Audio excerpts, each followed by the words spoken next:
Minister Brophy, you're welcome to the House. I think this is the first time I've addressed you since your elevation, so congratulations on that. Minister, Section 9 of the bill speaks about state sovereignty and ownership of territorial area. Minister, politicians in this House frequently love to talk about Ireland's neutrality and how it boxes above its weight on the international stage. I think today we need to put an end to that myth.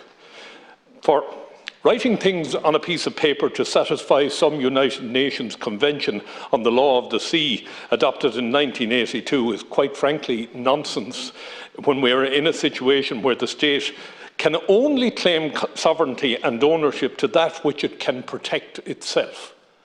And you're talking about distances as far as 200 miles off the coast of Ireland. We don't have the capacity to protect that. It's important to remember that the Naval Service is the state's principal seagoing agency and is required to uphold sovereignty at sea. And they're the only agency that has the capability to achieve this throughout the EEZ. Defence White Paper 2015, as the state's principal seagoing agency, principal seagoing agency, the Naval Service provides a unique seagoing capability. The Air Corps has an effective maritime surveillance capacity, and as the White Paper on Defence in 2000 recognised, the Naval Service vessels carry with them unique characteristics as expression of state sovereignty and political will at sea in the furthering policy objectives of the maritime. Minister, are you aware that Ireland had to rely on the European Union to provide a ship to patrol our fishing waters recently because of the absence of naval ships?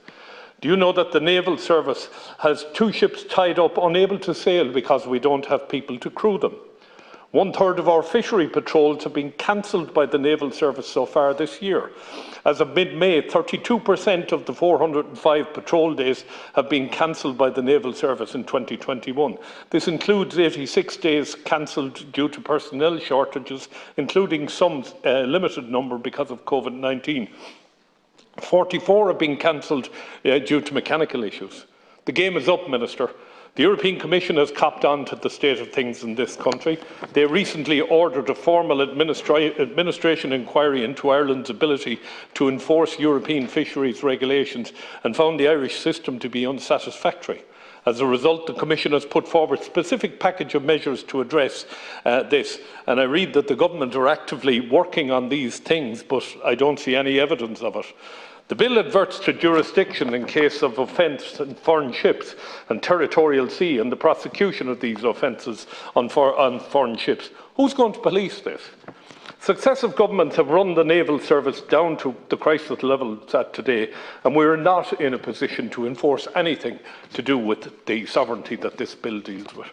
Ireland has a massive area it claims sovereignty and ownership over, extending some 200 miles out to sea with significant national resources, maritime, marine development potential for wind energy and the capacity for the production of hydrogen and storing of hydrogen, geothermal energy, as was mentioned by my colleague a few minutes ago, submarine storage and natural gas and carbon sequestration, fishery limits and submarine cables.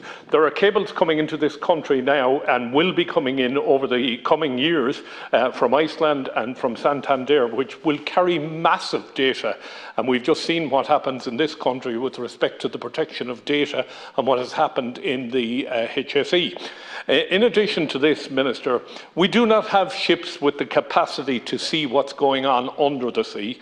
We have decimated the Naval Service's deep-sea divers, so we have no idea what's going on the seabed.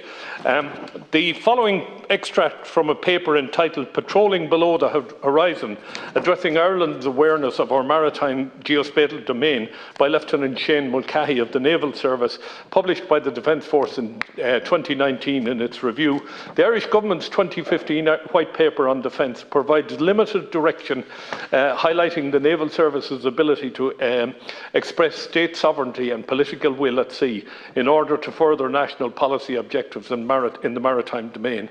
This is accompanied by the stated intention to provide an enhanced capability in the protection of Ireland's vital sea lanes of communication.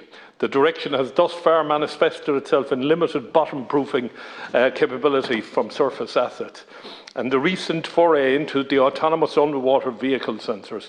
Without systems capable of subsurface detection linked to a data analysis system ashore, the naval surface remains quite literally lost in the dark. We're talking about trying to protect an area of sea that we simply do not have the people to protect. We are incapable of enforcing our sovereignty and ownership over the area this bill proposes to protect. So, quite frankly, we should first get our house in order, have our people ready to defend and protect that which we claim ownership to. We're not in a position to do that. And I will throw in a final one with my last couple of seconds. You spoke of fisheries. Our native indigenous fishery system is being run into the ground. Fishermen in Cork last week had to protest in order to make the case that they are being run out of business. I'm sorry I'm out of time. There's many things I'd like to say on this bill, but we should fix our Navy first and then start talking about our sovereignty and ownership.